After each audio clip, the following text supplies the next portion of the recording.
വചനദീപ്തിയിലേക്ക് നിങ്ങൾക്കേവർക്കും സ്വാഗതം.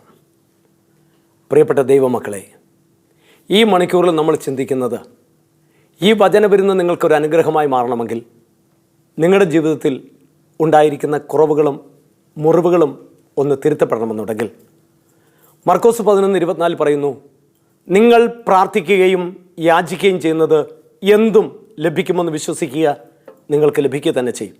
25-ാം തിരുവചനം പറയുന്നു, എന്നാൽ നിങ്ങൾ പ്രാർത്ഥിക്കുമ്പോൾ നിങ്ങൾക്ക് ആരോടെങ്കിലും എന്തെങ്കിലും വെറുപ്പോ വൈരാഗ്യമുണ്ടെങ്കിൽ നിങ്ങൾ അവരോട് ക്ഷമിക്കുക, അപ്പോൾ സ്വർഗസ്ഥനായ പിതാവ് നിങ്ങളോട് ക്ഷമിക്കും.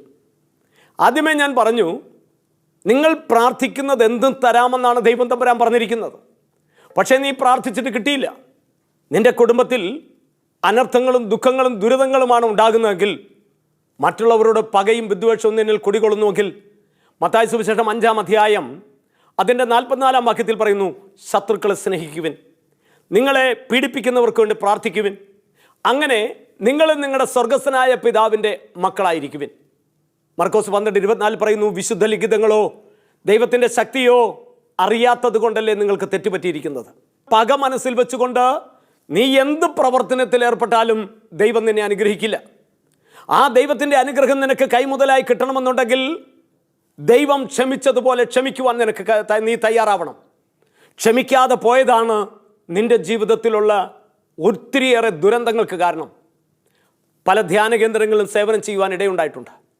ആ ധ്യാന കേന്ദ്രങ്ങളൊക്കെയും വചനം കേൾക്കുന്ന മക്കളിലേക്ക് വലിയ സൗഖ്യാനുഭവങ്ങൾ വർഷങ്ങളായിട്ട് തളർന്നു കിടക്കുന്നവർ ചാടി എഴുന്നേൽക്കുന്നത് കാണാൻ, വൈദ്യശാസ്ത്രം തള്ളിക്കളഞ്ഞ പല മാരക രോഗത്തിന് അടിമയായിട്ടുള്ളവർക്ക് അവർ തിരിച്ച് ജീവിതത്തിലേക്ക് വരുന്നത് കാണുവാൻ ഇടയുണ്ടായി. ഇതിന് കാരണം എന്താണ്? ക്ഷമിക്കുന്ന സ്നേഹത്തിൻ്റെ ആ അവസ്ഥയിലേക്ക് മനുഷ്യൻ കടന്നു വരുമ്പോഴാണ് മാരകമായ രോഗങ്ങളിൽ നിന്നും വേദനകളിൽ നിന്നും തകർച്ചകളിൽ നിന്നും അവന് വിടുതൽ കൊടുക്കുക. ഒരു മുടിനാരി വലുപ്പത്തിൽ പക നിൻ്റെ മനസ്സിലുണ്ടോ, നിനക്ക് ദൈവത്തെ പ്രസാദിപ്പിക്കാൻ സാധിക്കില്ല. ഹെബ്രായ ലേഖനം 12-ാം അധ്യായം അതിൻ്റെ 13-ാം വാക്യത്തിൽ പറയുന്നു, വിദ്വേഷത്തിൻ്റെ വേര് വളർന്ന് ഉപദ്രവം ചെയ്യാതിരിക്കുവാൻ ശ്രദ്ധിക്കുവിൻ. വിദ്വേഷം മൂലം പലരും രോഗികളായി, പലരും മരണത്തിന് വിധിക്കപ്പെട്ടു. പല രോഗികളും ഇന്ന് ആശുപത്രികൾ പലതും മാറിയിട്ടും രോഗം നിർണ്ണയിക്കാൻ കഴിയുന്നില്ല. കാരണം എന്താണ്? മനസ്സിൽ പക കുടികൊള്ളുമ്പോൾ മരുന്നിന് പോലും നിൻ്റെ ആരോഗ്യത്തെ വീണ്ടെടുക്കാൻ സാധിക്കുന്നില്ല. ഒത്തിരിയേറെ അനുഭവങ്ങൾ ഉണ്ടായിട്ടുണ്ട്. അല്പം ക്ഷമിക്കുമ്പോൾ ഒത്തിരി കൃപകളുമായിട്ട് നിന്നെ അനുഗ്രഹിക്കുന്നൊരു ദൈവം, നിന്നെ ചേർത്ത് പിടിക്കുന്നൊരു ദൈവം. സംഖ്യാപുസ്തകം 14-ാം അധ്യായം അതിൻ്റെ 18-ാം തിരുവചനം പറയുകയാണ്, കർത്താവ് ക്ഷമാശീലനും അചഞ്ചല സ്നേഹം കവിഞ്ഞൊഴുകുന്നവനുമാണെന്ന് നീ അറിയുന്നില്ലേ? ലൂക്കാസ് വിശേഷത്തിൽ കാണുന്നുണ്ട് 15-ാം അധ്യായത്തിൽ, അപ്പൻ്റെ ഭവനം വിട്ട് ദൂരദിക്കിലേക്ക് പോയ ധൂർത്തപുത്രൻ. ഇറങ്ങിപ്പോയവന് കുഴപ്പമില്ല, പക്ഷേ അവൻ ഇറങ്ങിപ്പോയ നിമിഷം മുതൽ അവനെ സ്നേഹിക്കുന്ന ആ അപ്പൻ്റെ മനസ്സിൻ്റെ സമനില തെറ്റി. ഒന്നുറങ്ങാൻ കഴിയുന്നില്ല, ഭക്ഷിക്കാൻ കഴിയുന്നില്ല, ആകെ അസ്വസ്ഥമായി കിടന്നിട്ട് ഉറക്കമില്ലാതെ കിടക്കയിൽ അങ്ങോട്ടും ഇങ്ങോട്ടും തിരിഞ്ഞും മറിഞ്ഞ് കിടക്കുമ്പോൾ അദ്ദേഹത്തിൻ്റെ മനസ്സിൽ ആ മകനെക്കുറിച്ചുള്ള ചിന്ത മാത്രമാണ്. പ്രിയപ്പെട്ടവരെ, ഈ മകനെക്കുറിച്ചുള്ള ചിന്തയാൽ ഡൈനിങ് ടേബിളിൽ വന്നിരിക്കുമ്പോൾ മകനിരിക്കാറുള്ള കസേര ഒഴിഞ്ഞു കിടക്കുന്നത് കാണുമ്പോൾ അപ്പന് ഭക്ഷണം ഇറങ്ങുന്നില്ല. ആ അപ്പന് മകനോടുള്ള വാത്സല്യമാണ് ഇവിടെ പ്രകടമാകുന്നത്. ഇങ്ങനെ ഒരു സ്വർഗസ്ഥനായ പിതാവ് നമുക്കുണ്ടെന്ന് നമ്മൾ അറിയുമെങ്കിൽ നമ്മൾ എപ്പോഴും പ്രാർത്ഥിക്കുന്ന പ്രാർത്ഥനയാണ്, ഈശോയോട് ശിഷ്യന്മാർ ചോദിച്ചു, ഞങ്ങളെ പ്രാർത്ഥിക്കാൻ പഠിപ്പിക്കണമെന്ന്. അപ്പോൾ ഈശോ പഠിപ്പിച്ചൊരു പ്രാർത്ഥനയുണ്ട്, അതാണ് സ്വർഗസ്ഥനായ ഞങ്ങളുടെ പിതാവ് എന്നുള്ള പ്രാർത്ഥന. ആ പ്രാർത്ഥനയിലെ ഓരോ വാക്യങ്ങളും, ആ വാക്യത്തിൽ നിനക്ക് ജീവിക്കുവാൻ കഴിയുമെങ്കിൽ നിന്റെ ജീവിതം അനുഗ്രഹപൂർണ്ണമാകും.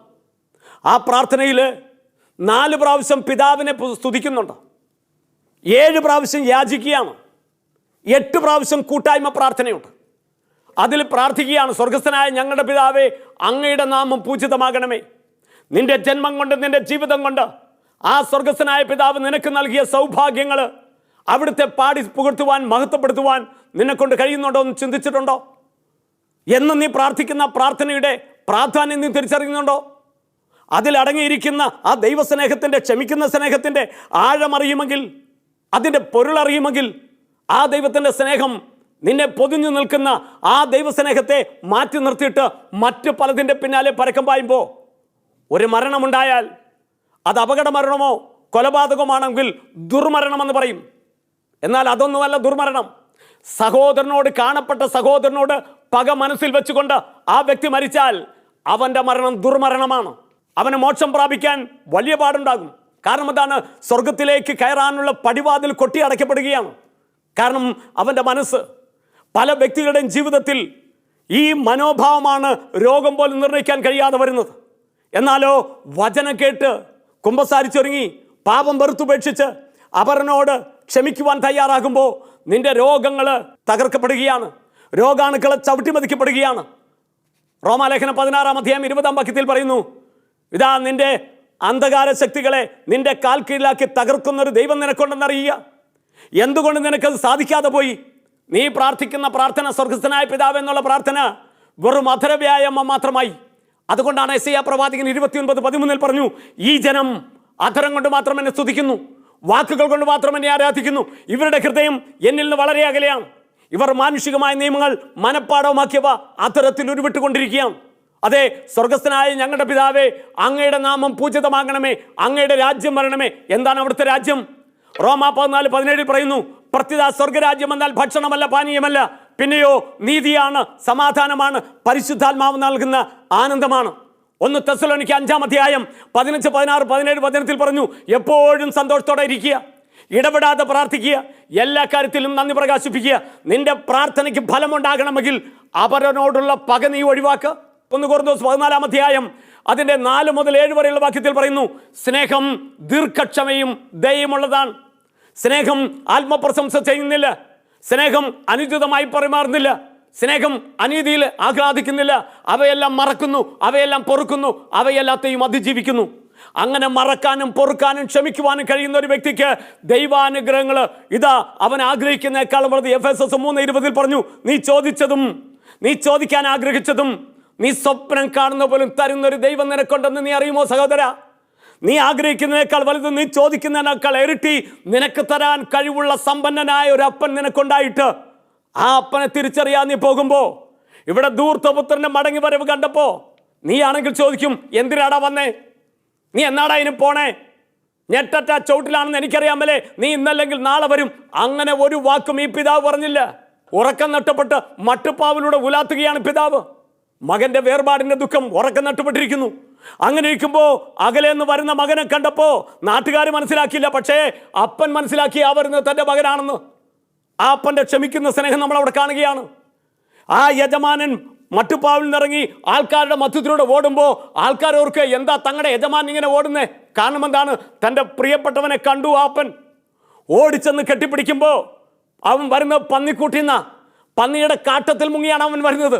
വേലാസകലം വിയർപ്പും ദുർഗന്ധം വമിക്കുന്ന പന്നിക്കാട്ടുമൊക്കെ അവൻ്റെ മേത്ത് പറ്റിപ്പിടിച്ചിരിക്കുന്നു. ആ ദുർഗന്ധം വമിക്കുന്ന അവസ്ഥയിൽ അവൻ വരുമ്പോൾ, ഇവിടുന്ന് പോകുമ്പോൾ പട്ടുവസ്ത്രമുണ്ടായിരുന്നു, ഇപ്പോൾ അവൻ കീറിയ ചാക്കുടുത്തുകൊണ്ട് വരുമ്പോൾ അവനെ ഓടിച്ചെന്ന് കെട്ടിപ്പിടിച്ച ആ പിതാവിനെ പോലെ ഒരു സ്വർഗസ്ഥനായ പിതാവ് നിനക്കുണ്ട്. നിന്റെ എല്ലാ കുറവുകളും ഏറ്റെടുക്കാൻ കഴിവുള്ളവൻ, നിന്നെ പരിപാലിക്കാൻ കഴിവുള്ളവൻ, നിന്നെ പടുത്തുയർത്താൻ കഴിവുള്ളവൻ. ആ പിതാവിൻ്റെ സ്നേഹവലയത്തിനോടുമ്പോൾ നിനക്ക് അവരനോട് പകയുണ്ടോ? ദൈവമേ, നിന്റെ ജീവിതത്തിൽ മാറാ രോഗങ്ങളും തീരാവ്യാധികളിലും നീ കഷ്ടപ്പെടുമ്പോൾ കാരണമെന്തും തിരിച്ചറിയുക. നീ ക്ഷമിക്കാത്തത്. ഉൽപ്പത്തി പുസ്തകം 26-ാം അധ്യായത്തിൽ പ്രിയപ്പെട്ടവരെ, അബിമേലെക്കിന്റെ നാട്ടിൽ ഇതാ പരദേശിയായി താമസിക്കുന്ന ഇസഹാക്കും കൂട്ടരും. അന്ന് ഇസഹാക്കും കൂട്ടരും അവിടെ താമസിക്കുമ്പോൾ ദൈവം പറഞ്ഞു, നീ ഇവിടെ താമസിച്ചാൽ മതി. അവിടെ അവൻ അങ്ങനെ താമസിക്കുമ്പോൾ അവനവിടെ കൃഷി ഇറക്കി. ആ കൃഷി ഇറക്കിയപ്പോൾ അവനേറെ വിളവുകൾ കിട്ടി. തിരുവചനം പറയാണ്, ആ കൊല്ലം തന്നെ അവന് 100 മേനി ഫലം കിട്ടി. 30 മേനി 60 മേനിയല്ല, 100 മേനി ഫലം കിട്ടി. ആ ഫലം കിട്ടിയപ്പോൾ അബിമേലെക്കിനും ആൾക്കാർക്കും അവനോട് പകയായി, യാക്കോബിനോ ഇസഹാക്കിനോട് പകയായി.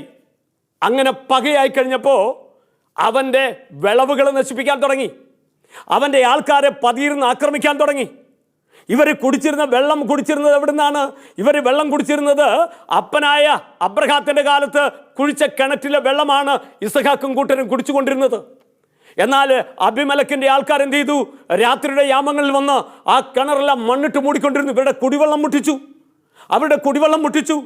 മാത്രമല്ല, കൊയ്ത്തിന് കാലമാകുന്നതിന് മുമ്പ് അവൻ്റെ വിളവുകളൊക്കെ തീയിട്ട് നശിപ്പിച്ചു.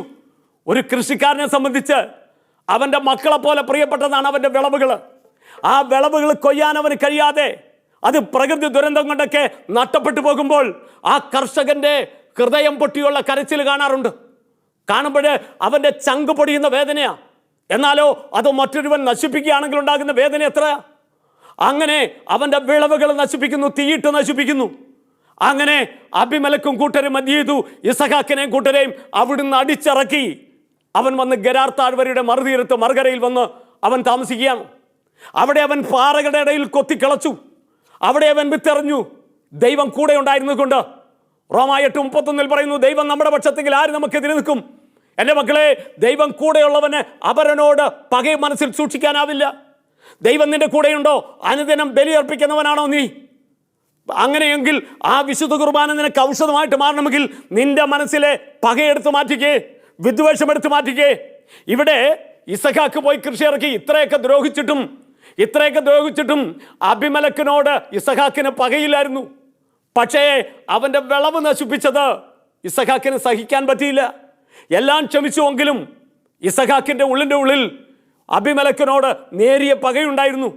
പ്രിയപ്പെട്ടവരെ, ഇസഹാക്കും കൂട്ടരും ഗെരാർ താഴ്വരയിൽ വന്ന് അവിടെ താമസം ആരംഭിക്കുമ്പോൾ നീ ലൂക്ക 6:38 പറഞ്ഞ് കൊടി നിനക്ക് കിട്ടും, അമർത്തിക്കുലുക്കി നിറച്ചളം നിന്റെ മടിയിലിട്ട് തരും. എന്താണ് സംഭവിച്ചത്? അബിമേലെക്കിൻ്റെ നാട്ടിൽ നീർച്ചാലുകൾ പറ്റി തുടങ്ങി. അവിടെ പക്ഷിമൃഗാദികൾക്കും മനുഷ്യനും കുടിക്കാൻ ദാഹജലമില്ല, കുടിവെള്ളമില്ല. കാരണം അതാണ്, ഇന്നലെ അവരുടെ നാട്ടിൽ പരദേശിയായിട്ട് താമസിച്ചവൻ്റെ കുടിവെള്ളം മുട്ടിച്ചു. ഇന്ന് നമ്മളും ക്രിസ്ത്യാനി എന്ന് അവകാശപ്പെടുമ്പോൾ അയൽവാസിക്ക് അല്പം വെള്ളം കൊടുക്കാൻ, ഒരു വഴി കൊടുക്കാൻ നമ്മൾ മടി കാണിക്കുമ്പോൾ ഓർക്കുക, നീയാണോ ക്രിസ്ത്യാനി? ഇതാണോ കർത്താവ് നമുക്ക് പറഞ്ഞു തന്നത്? എന്നിട്ട് നിന്റെ മക്കൾക്ക് ദുരന്തങ്ങളും ഉണ്ടാക്കുമ്പോൾ മുട്ടിൽ നിറങ്ങി കരഞ്ഞിട്ട് കാര്യമില്ല, വിലപിച്ചിട്ട് കാര്യമില്ല. കാര്യം എന്താണ്? എവിടെയാണ് തെറ്റുപറ്റിയെന്ന് കണ്ടെത്തുക. ദൈവം നിന്നോട് എന്താണ് പറഞ്ഞത്? പ്രിയപ്പെട്ടവരെ, ഇവിടെ അബിമേലെക്ക് ഇസഹാക്കിന്റെ കുടിവെള്ളം മുട്ടിച്ചപ്പോൾ അതേ നാണയത്തിൽ സർവശക്തനായ ദൈവം പ്രതികരിക്കുകയാണ്. അവൻ്റെ കുടിവെള്ളം നഷ്ടപ്പെട്ടു, അവൻ്റെ വിളവുകളൊക്കെ നശിച്ചു തുടങ്ങി. അപരൻ്റെ വിളവുകൾ തീയിട്ട് നശിപ്പിച്ചപ്പോൾ പ്രകൃതിയുടെ ചൂടേറ്റ്, പ്രപഞ്ചത്തിൻ്റെ ചൂടേറ്റ് അബിമേലെക്കിന്റെ കൃഷികളും ഇതാ നശിച്ചു തുടങ്ങിയപ്പോൾ അവൻ തിരിച്ചറിഞ്ഞു, ദൈവം കൂടെ ഉണ്ടായിരുന്ന ഒരുവൻ ഈ നാട്ടിലുണ്ടായിരുന്നപ്പോൾ ഈ നാട് വളരെ സുഖമായിരുന്നു. പക്ഷേ അവനെ ഇറക്കി വിട്ടപ്പോൾ ഈ നാട്ടിൽ ദുരന്തമുണ്ടായി. ഇന്ന് നമ്മുടെയൊക്കെ കുടുംബങ്ങളിൽ ചില പെമ്പിള്ളാരെ കെട്ടിച്ചു കൊണ്ടുവന്ന് അവരുടെ ജീവിതം അങ്ങനെ സുന്ദരമായിട്ട് പോകുമ്പോൾ ചില മാതാപിതാക്കൾക്ക് സഹിക്കുന്നില്ല, പൊറുക്കുന്നില്ല, സഹോദരങ്ങൾക്ക് പൊറുക്കുന്നില്ല. അങ്ങനെ നിരപരാധിയായ നിന്റെ സഹോദരനെ ഇറക്കി വിട്ടുകൊണ്ട് അവൻ ഇന്ന് വാടകപ്പുരയിലാണ് കഴിയുന്നെങ്കിൽ നിനക്കെങ്ങനെ മച്ചിട്ട പുരയിൽ കഴിയാൻ സാധിക്കും? നീയാണോ ക്രിസ്ത്യാനി? നിന്റെ സഹോദരനെ ഇറക്കി വിട്ടപ്പോൾ നിന്റെ സഹോദരൻ്റെ ഭാര്യ അവൾ എന്ത് തെറ്റിയിട്ടാ അവളെ ഇറക്കി വിട്ടത്? അവിടെ മേലില്ലാത്ത ദുരാരോപണങ്ങൾ പറഞ്ഞപ്പോൾ നീയാണോ ക്രിസ്ത്യാനി?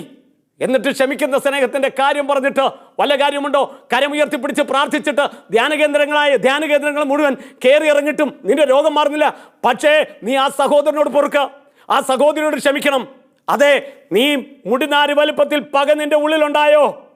ആ പകയാണ് നിന്നെ ഇന്ന് മാരകമായ രോഗത്തിന് അടിമയാക്കിയത്. ഓർക്കണം പ്രിയപ്പെട്ടവരെ, അബിമേലെക്കും കൂട്ടരും അവർ ചെയ്ത അതേ നാണയത്തിൻ്റെ മറുപടി അവരുടെ ജീവിതത്തിലുണ്ടായപ്പോൾ അവർ തിരിച്ചറിഞ്ഞു, ദൈവം കൂടെ ഉണ്ടായിരുന്നവനെ ഒരുവനെ ഇറക്കി വിട്ടു, അവൻ്റെ കുടിവെള്ളം മുട്ടിച്ചു, അവൻ്റെ വിളവുകൾ നശിപ്പിച്ചു. പ്രിയപ്പെട്ടവരെ, അബിമേലെക്കും കൂട്ടരും കൂടെ നേരെ ഇസഹാക്കിനെ കാണാൻ ചെല്ലുമ്പോൾ ഇസഹാക്ക് ചോദിക്കുന്ന ഒരു കാര്യമുണ്ട്. നിങ്ങളുടെ നാട്ടിൽ നിന്ന് എന്നെ അടിച്ചിറക്കിയതും പോരാഞ്ഞിട്ട് ഇവിടെയും എൻ്റെ സ്വസ്ഥത നശിപ്പിക്കാൻ വന്നതാണോ? ഞാനിവിടെ സ്വസ്ഥമായിട്ട് ജീവിച്ചു കൊള്ളട്ടെ, നിങ്ങളിവിടെ എന്നെ നശിപ്പിക്കാൻ വന്നതാണോ? എന്നെ ദ്രോഹിക്കാൻ വന്നതാണോ? നിങ്ങളുടെ നാട്ടിലിട്ട് എന്നെ ദ്രോഹിച്ചുവല്ലോ. അബിമേലെക്ക് പറയുകയാണ്, ഇല്ല മകനെ, നിന്നെ ദ്രോഹിക്കാൻ വന്നതല്ല, നിന്നെ ദ്രോഹിച്ചതാണ് ഞങ്ങളുടെ നാട്ടിലെ ദുരന്തത്തിന് കാരണമെന്ന് ഞങ്ങൾ തിരിച്ചറിഞ്ഞു, അതുകൊണ്ട് തിരുത്താൻ വന്നതാ.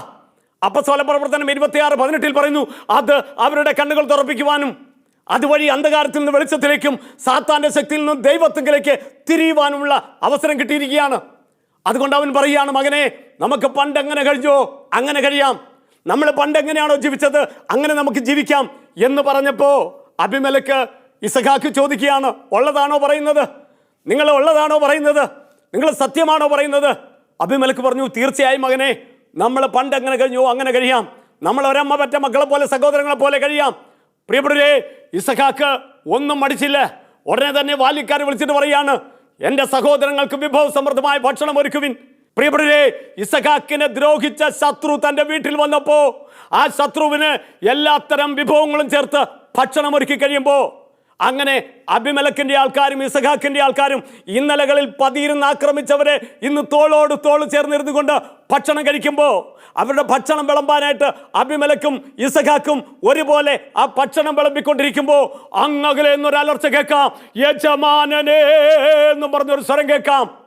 ഒച്ച കേട്ട ദിക്കിലേക്ക് ആൾക്കാർ നോക്കുമ്പോൾ അങ്ങകലെ എന്നൊരു ബാല്യക്കാരൻ ഓടി വരുന്നുണ്ട്. വിയർപ്പിൽ കുളിച്ച് ഓടിക്കതച്ച് വാതിൽപ്പടിയോളം എത്തിയ ആ ബാല്യക്കാരനെ കാണാൻ അവന്റെ അലർച്ച കേട്ടുകൊണ്ട് അബിമേലെക്കും ഇസഹാക്കും ഒരുമിച്ച് ചേർന്ന് ആ വാതിൽപ്പടിയിൽ ചെന്ന് നിൽക്കുമ്പോൾ വന്ന ബാല്യക്കാരന് വിശ്വസിക്കാൻ സാധിക്കുന്നില്ല. തൻ്റെ യജമാനെ ദ്രോഹിച്ചവര്, ഇതാ തൻ്റെ സഹോദരങ്ങളുടെ പള്ളക്ക് കത്തികേറ്റിയവര് ഇന്ന് തോളോട് തോൾ ചേർന്ന് നിൽക്കുന്നു. അവന് ഇത് സത്യമാണോ മിഥ്യയാണോ എന്നറിയാതെ അവൻ ചുറ്റുപാട് നോക്കുമ്പോൾ അബിമേലെക്ക് വന്നിട്ട് ചോദിക്കുകയാണ്, എന്താണ് മകനെ നീ ഭയപ്പെട്ടത്? ഇസഹാക്ക് ചോദിച്ചു, എന്തിനാ നീ കരഞ്ഞത്? എന്താ നിനക്ക് സംഭവിച്ചത്? അവൻ പറയുകയാണ്, യജമാനെ ഉൽപ്പത്തി പുസ്തകം 26-ാം അധ്യായം 31-32 വാക്യത്തിൽ പറയുകയാണ്, യജമാനനെ നമ്മൾ കുഴിച്ച കിണറ്റില് വെള്ളം പൊങ്ങിയേ. Hallelujah, hallelujah. പ്രിയപ്പെട്ടവരെ, ഇസഹാക്കിന് അബിമേലെക്കിനോട് പകമാറ്റി തൻ്റെ ശത്രുവിന് വിരുന്നൊരുക്കിയപ്പോൾ അതുവരെ പല സ്ഥലങ്ങളിലും പോയി കുടിവെള്ളത്തിന് വേണ്ടി കിണർ കുത്തിയിട്ട് അവർക്ക് വെള്ളം കിട്ടിയിരുന്നില്ല. എന്നാൽ ശത്രുവിനെ മിത്രമായി കണ്ടപ്പോൾ അവരുടെ ജീവിതത്തിൽ ഇതാ അനുഗ്രഹത്തിൻ്റെ നീർച്ചാൽ തുറക്കപ്പെടുകയാണ്. ഇങ്ങനെ പ്രിയപ്പെട്ടവരെ, നമ്മുടെ മക്കൾ പരീക്ഷയിൽ പരാജയപ്പെടുന്നുവെങ്കിൽ നീ നിന്റെ സഹോദരനെ ചേർത്ത് പിടിച്ചേ. ദൈവം ചോദിച്ചില്ലേ, കാണപ്പെടുന്ന സഹോദരനെ സ്നേഹിക്കാൻ കഴിയാത്ത നിനക്ക് എങ്ങനെയാണ് മകനെ കാണപ്പെടാത്ത ദൈവത്തെ സ്നേഹിക്കാൻ കഴിയുക? സ്നേഹം ദീർഘക്ഷമയുള്ളതാ, ദീർഘക്ഷമയും ദയയുമുള്ളതാണ്. പ്രിയപ്പെട്ടവരെ, ഇവിടെ അപ്പൻ തൻ്റെ ഇളയ പുത്രനോട് അല്പം കൂടുതൽ സ്നേഹം കാട്ടിയപ്പോൾ ഇവനാണ് കൂടെ അപ്പൻ്റെ മടിയിൽ ഇരിക്കാറുള്ളത്. അങ്ങനെ ഒരിക്കല് സഹോദരങ്ങൾക്കുള്ള ഭക്ഷണവും കൊണ്ടുവരുമ്പോൾ സഹോദരങ്ങൾ പറയാണ്, വരുന്നുണ്ട് അപ്പൻ്റെ മകൻ, ഇവൻ കാരണമാണ് നമുക്ക് അപ്പൻ്റെ മടിയിൽ ഇരിക്കാൻ അവസരം കിട്ടാത്തത്, ഇവനെ അങ്ങ് തീർത്ത് കളയാമെന്ന് പറഞ്ഞപ്പോൾ റൂബൻ എന്ന് പറയുന്ന സഹോദരൻ പറയുന്നു, വേണ്ട കൊല്ലണ്ട, നമുക്കവനെ പൊട്ടക്കിണറ്റിൽ എറിയാം. പ്രിയപ്പെട്ടവരെ, നമുക്കവനെ പൊട്ടക്കിണറ്റിൽ എറിയാമെന്ന് പറഞ്ഞ റൂബന്റെ മനസ്സിലൊരു ചിന്തയുണ്ട്. കാരണം ഇവരോടൊപ്പം നിന്നില്ലെങ്കിൽ അവർ തന്നെയും തകർക്കുമെന്ന് അവനറിയാം. അതുകൊണ്ട് അവൻ എന്ത് ചെയ്തു? അവൻ അവരോടൊപ്പം കൂടുമ്പോൾ അവൻ ഒരു നിർദ്ദേശം വെച്ചു, അവനെ പൊട്ടക്കിണറ്റിൽ എറിഞ്ഞാൽ എല്ലാവരും പോയി കഴിയുമ്പോൾ തിരിച്ചു വന്ന് അവനെ രക്ഷപ്പെടുത്താമെന്ന് റൂബൻ ഒരു പക്ഷെ ചിന്തിച്ചു കാണും. പക്ഷേ ആ പൊട്ടക്കിണറ്റിൽ എറിയാൻ തീരുമാനിക്കുമ്പോഴാണ് പ്രിയപ്പെട്ടവരെ അതുവഴി വന്ന ഈജിപ്തിൽ വന്ന പട്ടുകച്ചവടക്കാര് അവർക്ക് 20 വെള്ളിക്കാശിന് വിൽക്കുന്നത്. സ്വന്തം സഹോദരങ്ങൾ ജോസഫ് എന്ന മകന് ഇട്ട വില 20 വെള്ളിത്തൂട്ട്.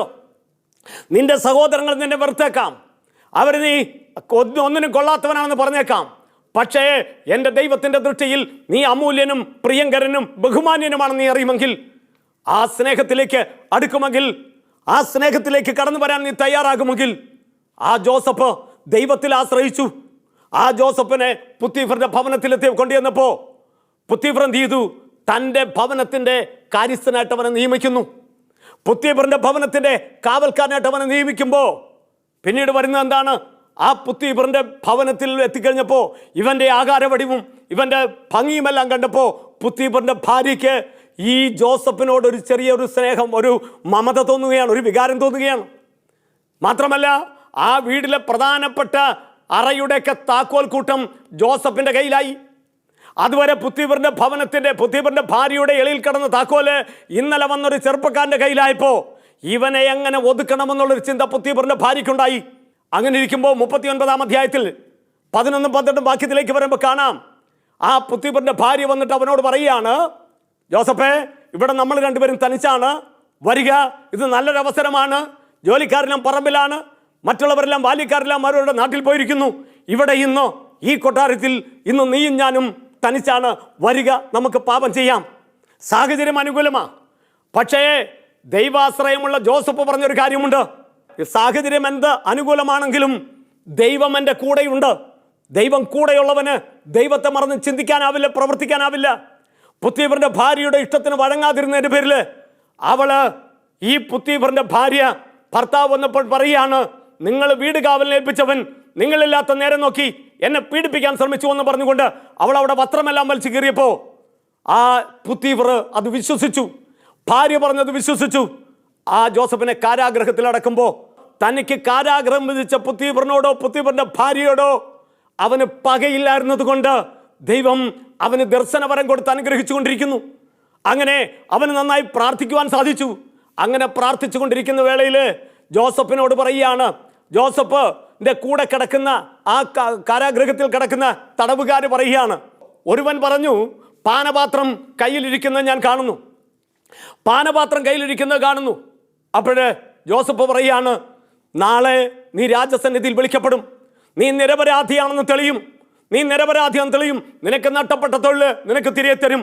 എന്നെ കേൾക്കുന്ന പ്രിയപ്പെട്ട സഹോദര, നീ ഹൃദയ പരമാർത്ഥതയോടെ ക്ഷമിക്കുമെങ്കിൽ നിനക്ക് നഷ്ടപ്പെട്ട തൊഴിൽ സൗഭാഗ്യങ്ങൾ നിനക്ക് തിരിച്ചു തരാൻ, നിന്റെ വിളവുകൾക്ക് ഉചിതമായ വില നൽകാൻ ശക്തിയുള്ള കഴിവുള്ള ദൈവത്തിലാണ് നീ ആശ്രയിക്കുന്നതെങ്കിൽ അവരിനോടുള്ള പക മറക്കാമോ? ഇവിടെ പുത്തീഫറിന്റെ ഭാര്യയോട് പകയില്ലായിരുന്നു കൊണ്ട് ജോസഫിന്റെ ജീവിതത്തിൽ അനുഗ്രഹങ്ങൾ കൊടുക്കുകയാണ്. പ്രിയപ്പെട്ടവരെ, കാരാഗ്രഹത്തിൽ കിടക്കുന്ന ജോസഫ് സ്വപ്നം വ്യാഖ്യാനിച്ചു. കലവറക്കാരൻ കണ്ടു, മൂന്ന് കൊട്ട നിറയെ അപ്പവുമായിട്ട് വരുമ്പോൾ എവിടുന്നോ പറന്നു വന്ന കാക്കകൾ ആ അപ്പമെല്ലാം കൊത്തിപ്പറിച്ച് തിന്നുന്ന കാഴ്ച അവൻ കണ്ട ദർശനമാണ്. ജോസഫ് പ്രാർത്ഥിച്ചിട്ട് പറഞ്ഞു, 3 കൊട്ട 3 നാളാണ്, 3-ാം നാൾ നീ രാജസന്നിധിയിൽ നിൽക്കും, നീ ചെയ്ത അപരാധങ്ങൾ തെളിയും, നീ ശിക്ഷിക്കപ്പെടും, പറവകൾക്ക് ആഹാരമായിട്ട് നിന്റെ ശരീരം മാറുമെന്ന് പറഞ്ഞു. ഈ പറഞ്ഞതുപോലെ തന്നെ പിന്നീട് വരുന്ന സംഭവങ്ങളിൽ ഇതാ ആ കലവറക്കാരനെ അവൻ്റെ ശിക്ഷിക്കുകയും അവൻ്റെ ശരീരം പറവകൾ കൊത്തി തിന്നുകയും, എന്നാൽ പാനപാത്രവാഹനായ നെഹമ്യ രാജസന്നിധിയിലേക്ക് എടുക്കപ്പെടുകയും അവൻ്റെ പഴയ തൊഴിലിലേക്ക് അവനെ നിയമിക്കുമ്പോൾ അവൻ കാരാഗ്രഹത്തിൽ നിന്ന് പോകുമ്പോൾ ജോസഫ് നെഹമ്യയോട് പറഞ്ഞു, നീ രാജകൊട്ടാരത്തിൽ എത്തുമ്പോൾ ഒരു തെറ്റും ചെയ്യാതെ ഈ ഉള്ളവൻ ഇവിടെ കിടക്കുന്ന കാര്യം ഒന്ന് രാജാവിനോട് പറയണേ. അവൻ പറഞ്ഞേക്കാമെന്ന് പറഞ്ഞ് രാജകൊട്ടാരത്തിൽ പോയി. അവസരം വന്നപ്പോൾ പാനപാത്രവാഹൻ മറന്നുപോയി ജോസഫിൻ്റെ കാര്യം. എന്നാൽ സർവശക്തനായ ദൈവം അതിന് വഴി തുറന്നു കൊടുക്കുകയാണ്. ക്ഷമിക്കുന്ന ജോസഫിന്, അവരിനോട് ക്ഷമിച്ച ജോസഫിന് സാഹചര്യം ഒരുക്കി കൊടുക്കുന്ന ഒരു ദൈവത്തെ നമുക്ക് കാണാം. രാജാവ് കണ്ട സ്വപ്നം വ്യാഖ്യാനിക്കാൻ ആളില്ലാതെയായപ്പോൾ പാനപാത്രവാഹകൻ ഓർത്തു. അവൻ പറയുകയാണ്, രാജാവേ, ഞാനിന്ന് കാരാഗ്രഹത്തിൽ കിടന്നപ്പോൾ എന്നോടൊപ്പം കിടന്നവനുണ്ട്, ഞാൻ ഈ തൊഴിലേക്ക് തിരിച്ചു വരുന്നത് പറഞ്ഞ ഒരുത്തനുണ്ട്. അങ്ങനെ ജോസഫിനെ വിളിക്കപ്പെടുന്നു. ജോസഫ് തൻ്റെ ജീവിതത്തിലേക്ക് ആ ജോസഫിനെ വീണ്ടും കൊട്ടാരത്തിൽ കൊണ്ടുവന്നു. രാജാവ് കണ്ട സ്വപ്നമെല്ലാം വ്യാഖ്യാനിച്ച് ഒടുവിൽ ഫറവോന്റെ അധികാരങ്ങൾ ജോസഫിൻ്റെ കൈകളിലെത്തുന്നു. ജോസഫ് ആ നാട്ടിലെ രാജാവായി കഴിഞ്ഞപ്പോൾ അവൻ്റെ വിവാഹം കാണാം. അവന് കുഞ്ഞുണ്ടായപ്പോൾ, ഇരട്ട കുഞ്ഞുങ്ങൾ അവന് പറഞ്ഞപ്പോൾ ആ കുഞ്ഞുങ്ങളെ കാണാനായിട്ട് ജോസഫ് വരികയാണ്. ജോസഫ് വരുന്നതനുസരിച്ച് രാജാവ് വരുന്ന അറിഞ്ഞുകൊണ്ട് ബാല്യക്കാരെല്ലാം മാറിക്കൊടുത്തപ്പോൾ തൊട്ടിൽ കിടത്തിയിരിക്കുന്ന കുഞ്ഞുങ്ങളെ കണ്ടപ്പോൾ ആ കുഞ്ഞിൻ്റെ മുഖത്തേക്ക് നോക്കിയ ജോസഫ് തൻ്റെ സഹോദരങ്ങളെ ഓർക്കുകയാണ്. കുഞ്ഞിൻ്റെ മൂക്ക് കണ്ടപ്പോൾ, കുഞ്ഞിൻ്റെ ചെവി കണ്ടപ്പോൾ, കുഞ്ഞിൻ്റെ കണ്ണ് കണ്ടപ്പോൾ തൻ്റെ സഹോദരങ്ങളുടെ ഛായ, സഹോദരങ്ങളുടെ അവസ്ഥയിലുള്ള ഈ സാദൃശ്യം കണ്ടപ്പോൾ അവൻ്റെ സഹോദരങ്ങളെ ഓർത്തു. ഉൽപ്പത്തി പുസ്തകം 41-ാം അധ്യായം അതിൻ്റെ 51-ാം വാക്യത്തിൽ ജോസഫ് പറയുകയാണ്, എൻ്റെ പിതൃഭവനവും ഇന്നലത്തെ എൻ്റെ കട്ടപ്പാടുകളും എല്ലാം മറക്കാൻ അവൻ തൻ്റെ കുഞ്ഞിന് മനാസെ എന്ന് പേരിട്ടു. പ്രിയപ്പെട്ട ദൈവമക്കളെ, നമുക്ക് മനാസെ അനുഭവം കൊണ്ടെന്നറിയാം. നിന്നെ ദ്രോഹിച്ചവരേറെ ഉണ്ടാകാം, നിന്നെ വഞ്ചിച്ചവരും തകർത്തവരും ചതിച്ചവരും ഉണ്ടാകാം. അവരോടൊക്കെ യേശു സ്നേഹിച്ചതുപോലെ ക്ഷമിച്ചതുപോലെ ക്ഷമിക്കുവാൻ നിനക്ക് കഴിയുമെങ്കിൽ എൻ്റെ ദൈവം തൻ്റെ മഹത്വത്തിൻ്റെ സമ്പന്നതയിൽ നിന്ന് യേശു കർത്താവ് വഴി നിനക്ക് ആവശ്യമുള്ളതെല്ലാം നൽകട്ടെ. പ്രിയപ്പെട്ട ദൈവമക്കളെ, ഒരു നിമിഷം നമുക്ക് ദൈവത്തോട് ചേർന്ന് ഒന്ന് നമുക്ക് ചിന്തിക്കാം. എൻ്റെ ജീവിതത്തിൽ ആരൊക്കെയാണ് ഞാൻ മാറ്റി നിർത്തിയിരിക്കുന്നത്, ആരൊക്കെയാണ് ഞാൻ അകറ്റി നിർത്തിയിരിക്കുന്നത്? അവരെയൊക്കെ ചേർത്ത് പിടിക്കാൻ ഈശോ കാണിച്ച ആ ചേർത്ത് പിടിക്കൽ നിൻ്റെ ജീവിതത്തിലുണ്ടാകുമോ? പ്രിയപ്പെട്ടവരെ, നിൻ്റെ കുറവ് കൊണ്ടാണ്, നിൻ്റെ കുറ്റം കൊണ്ടാണ് അവൻ നിന്നിൽ നകന്നു എന്നുള്ള ബോധ്യത്തിൽ നീ അവനോട് ചെന്ന് ക്ഷമിക്കാൻ നീ ഈ രാത്രി തയ്യാറാകുമെങ്കിൽ, ഈ സമയത്ത് നീ തയ്യാറാകുമെങ്കിൽ നിൻ്റെ ജീവിതത്തെ മാറ്റിമറിക്കുന്ന ഒരു കർത്താവ്, നല്ലവനും കാരുണ്യവാനുമായ പൊന്നു തമ്പുരാനെ, എന്നെ കേൾക്കുന്ന പ്രിയപ്പെട്ട മക്കൾ, ഇവരുടെ ഉള്ളിൽ ക്ഷമിക്കാനാവാത്ത എന്തെങ്കിലും കുറവുകളുണ്ടെങ്കിൽ എല്ലാം മറക്കാനും പൊറുക്കുവാനും ജോസഫ് ക്ഷമിച്ചതുപോലെ മറക്കാനും പൊറുക്കാനും ഈ മക്കളെ അനുവദിക്കണമേ. അങ്ങനെ ഇവരുടെ കുടുംബങ്ങളെ, ഇവരുടെ തൊഴില്, ഇവരുടെ മേഖലകളെല്ലാം സമൃദ്ധി കൊണ്ട് നിറയാൻ അവിടുന്ന് അനുവാദം കൊടുക്കണമേ. പിതാവിൻ്റെയും പുത്രൻ്റെയും പരിശുദ്ധാത്മാവിൻ്റെയും നാമത്തിൽ ആമേൻ.